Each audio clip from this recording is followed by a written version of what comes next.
El screening grafológico. Este tema de hoy implica poder visualizar en forma rápida y general algunos aspectos más salientes del escrito o escritos que tengamos que evaluar. ¿Qué significa un screening? Un screening también se lo puede traducir como despistaje, o también se lo puede señalizar como una especie de criba o selección general que nosotros hacemos de un determinado material. A veces puede ser un test, a veces puede ser de alguna sintomatología en una población, o en este caso nosotros hemos adoptado el término al aspecto grafológico.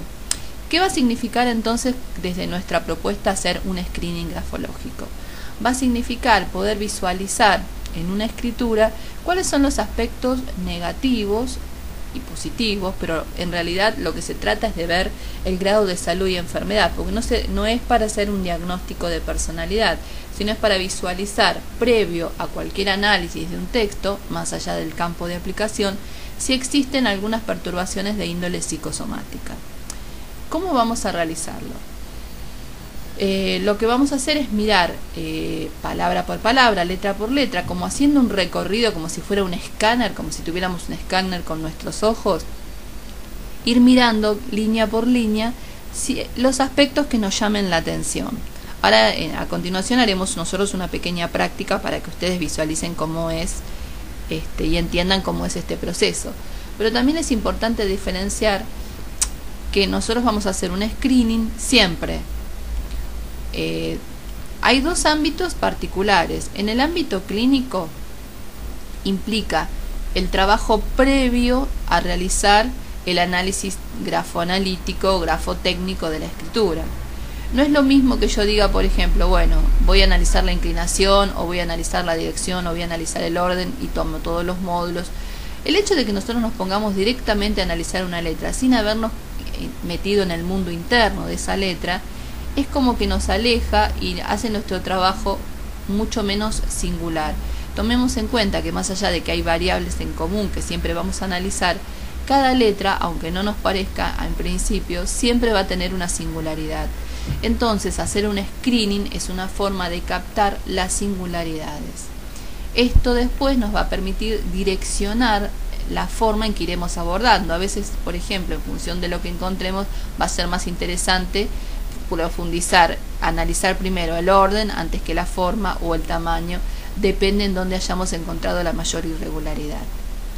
Por otro lado, en el ámbito de la selección de personal, es útil en el caso de preselección. De hecho, por ejemplo, cuando nosotros tenemos que hacer una preselección grafológica, que justamente es la ventaja que ofrecemos a quienes contratan nuestros servicios, de poder mirar en un lapso no muy grande de tiempo, generalmente alrededor de una hora, una cantidad X de letras, a veces puede ser 10 o 50, y poder visualizar allí dos cosas. Por un lado, lo que vamos a visualizar es el grado de salud y enfermedad de las escrituras. Entonces lo que yo suelo hacer es separar en tres grupos las escrituras, esto es, las escrituras que no presentan una patología importante desde lo psicosomático, las que presentan alguna pero que no la transforman en una escritura negativa, y las que realmente presentan bastante negatividad.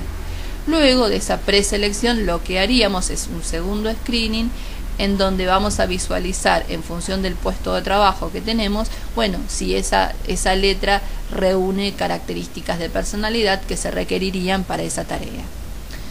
Bueno, pasemos ahora entonces, obviamente después a lo que sigue eso es el análisis profundo de la letra, pero todo depende. A veces con una preselección hacemos ese trabajo y el cliente no necesita que nosotros hagamos el informe porque a lo mejor ya se hace desde otro recurso evaluativo. Bien.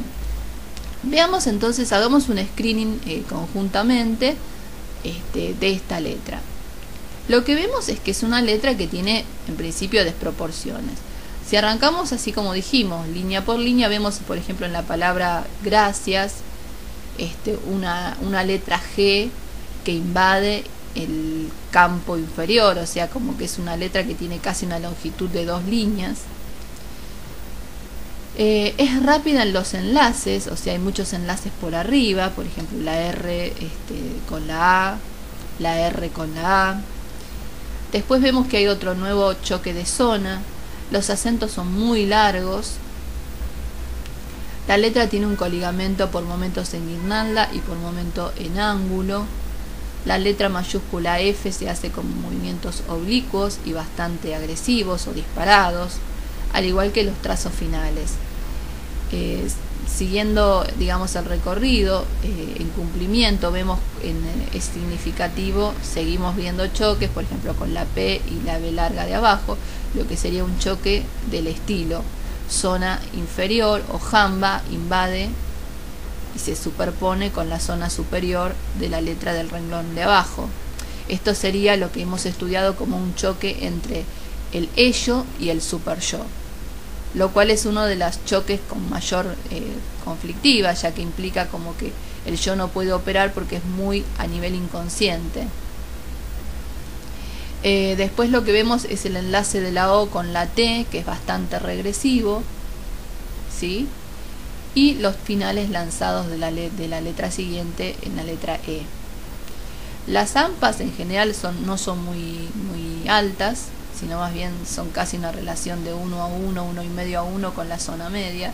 Seguimos viendo trazos disparados, tanto en sentido curvo, como por ejemplo los en la línea 3, como los de UNA y los de aula, como en diagonal, como la palabra labor.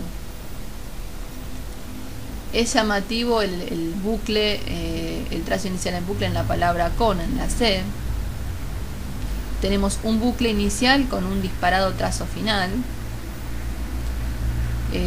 Las caídas debajo de la línea de la letra S con un gesto tipo en forma de jabalí, que se acuerdan que implicaba cierta agresividad contenida, resentimiento. La bajada en la E, en la palabra siguiente de spec, de la X a la zona inferior.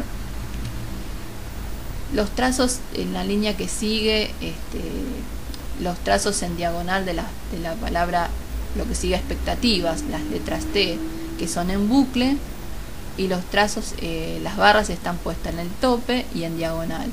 Esto implica que no solamente que hay impulsividad y oposicionismo o necesidad de imponer la propia voluntad, sino que también lo emocional está permanentemente interfiriendo.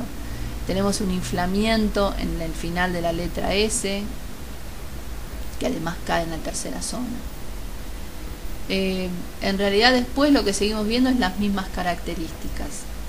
Hay bastantes también blancos, hay bastante asimetría en los espacios entre palabras.